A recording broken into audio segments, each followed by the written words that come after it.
జై Yogeshwar welcome to Telugu Akashvani Basara vlog ఇది. మీరు విన్నది భవానీ అష్టకం. మేము ఎక్కడికైనా బయలుదేరే ముందు భవానీ అష్టకం చదువుకుంటే మనకు వచ్చే ప్రమాదాల నుంచి అమ్మవారు కాపాడుతారని మా మావయ్య గారు చెప్పాడు. సో నేను అది ఫాలో అవుతాను. మేము 7 o'clock బయలుదేరాం. నియర్లీ 8-8:30 కల్లా ఇక్కడ హాల్ట్ అయ్యి టిఫిన్ చేసాం, బ్రేక్ఫాస్ట్. ఇక్కడే ఒక దారుణమైన విషయం జరిగింది. నేను కీ లోపలేసేసి డోర్ క్లోజ్ చేసేసాను.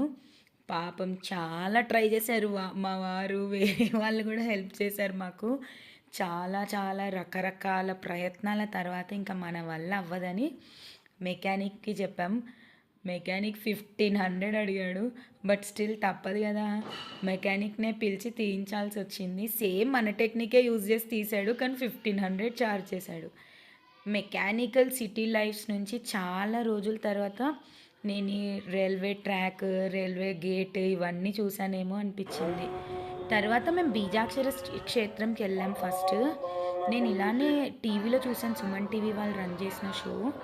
సో ఒకసారి ఎలాగో అంత దూరం వెళ్తున్నామని పిల్లలకి నాలుక మీద బీజాక్షరాలు రాయించాను.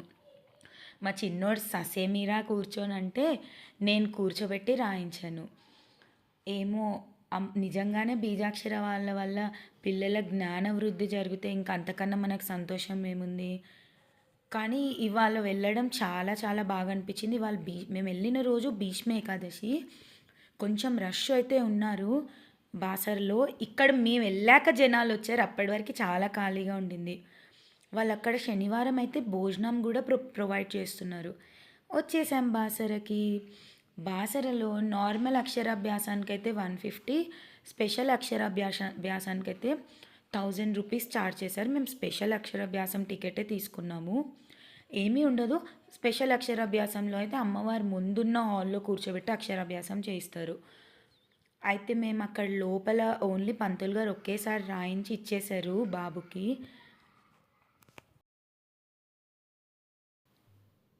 మరి అంతమంది పిల్లలు ఉంటారు కదా, వాళ్ళకి దిద్దించాలంటే కష్టమే కాస్త. అందుకని వాళ్ళ నానమ్మ మళ్ళీ మేము ప్రాంగణంలో కూర్చున్నాం బయటికి వచ్చి. అందులో మా వాడు లెఫ్ట్ హ్యాండెడ్, అందుకని ఒకసారి ప్రాక్టీస్ చేయించాలి అన్నట్టు వాళ్ళ నానమ్మ అక్కడ ప్రాంగణంలోనే ఒక 2-3 సార్లు దిద్దిచ్చారు.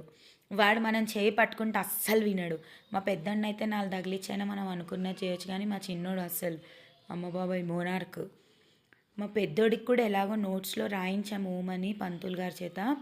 అందుకే వాడిని కూడా కాస్త రాసుకోరా అక్కడ అంటే పాపం రాసుకున్నాడు. అదే నయానో భయానో పెద్దల్ని ఎలాగో ఒప్పించవచ్చు.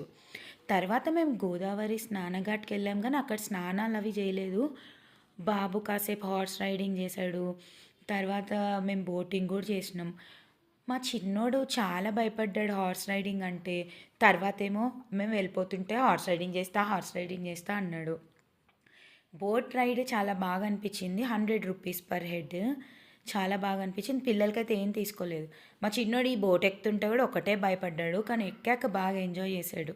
మీరు వెళ్తే ఈ బోట్ రైడ్ మిస్ అవ్వకండి. నాకు దీనికన్నా భద్రాచలంలో మేము పాపికొండల రైడ్కి వెళ్ళాము. 1 డే మొత్తం అసలు it was fantastic, very close to nature.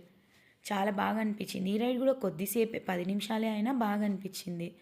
నేను రేగిపళ్ళు కొనుక్కొని స్టైల్గా తింటూ బోట్ రైడ్ చేశాను. అబ్బా గోదావరి చూడండి ఎంత బాగుందో. రేగిపళ్ళు చాలా టేస్ట్ అనిపించాయి. ఈ 20 రూపీస్కి ఇన్ని ఇచ్చారు. అదే మన సిటీలో అయితే అలా అన్ని ఇవ్వరు. నాకు బాగా అనిపించింది ఇవాళ ట్రిప్. మేము 1 డేలోనే వెళ్ళటం రావటం పెట్టుకున్నాం కాబట్టి మాకు కొద్దిగా హడావిడైంది. దర్శనం అది బాగా జరిగినా పిల్లలకు కొంచెం స్నానాలు అవి చేయడానికి టైం కుదరలేదు. అదే మీరు వెళ్ళాలంటే 1 డే టైం తీసుకొని వెళ్ళండి. ఇలా నైట్ డిన్నర్తో మా డే నేను చేశాం. బాయ్.